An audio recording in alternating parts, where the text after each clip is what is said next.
K.Michelle, I guess, was afraid to do scenes with you. This is so old. You know what's crazy about me and K.Michelle? We do have like a few mutual friends, and everyone says like you guys are so much more alike than you think. And the funny situation about it, even before that, is that I actually was like I still am a K.Michelle fan, but when I saw the scene that she had with Rashida on the first Love and Hip Hop, Atlanta, I connected with her like so deep because, you know, when I first came out about my abuse, no one believed me either, especially after seeing that video.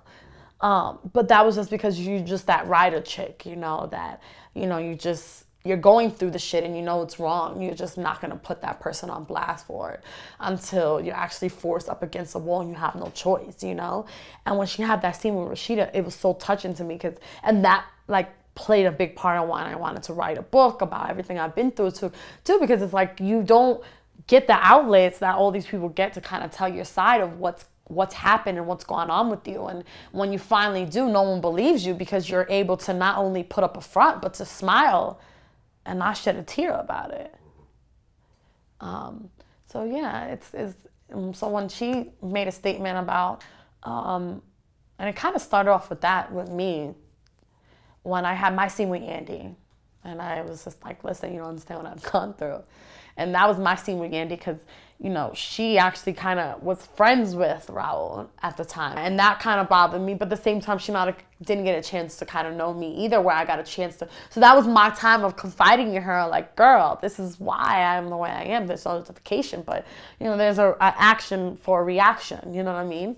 And when that aired, she kind of made a comment on Twitter to the statement of like, oh, here we go, da, da, da. And I took that so harshly because I was like, girl, I'm in the same shoes as you, but just different, you know, cities and different scenarios and different birth years, but we have a lot in common.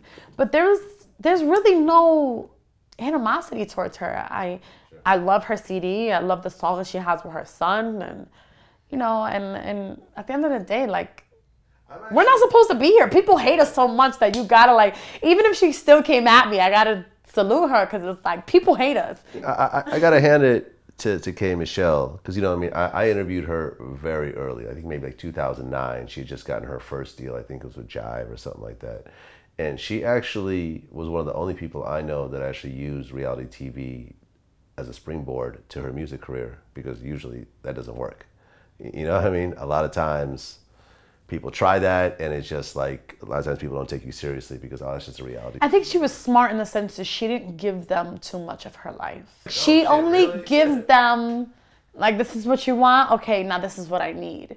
And she's genius in that sense. And one thing you gotta do is call a spade is when, you know, when a woman is about her, so you gotta salute it. But that was like my only intimidating thing. And then eventually, you know, producers got wind of that, and you know, everything, you know, transpires. But there's a lot of things that happen that you guys don't get to see either. Sure. So, you know, it is what it is.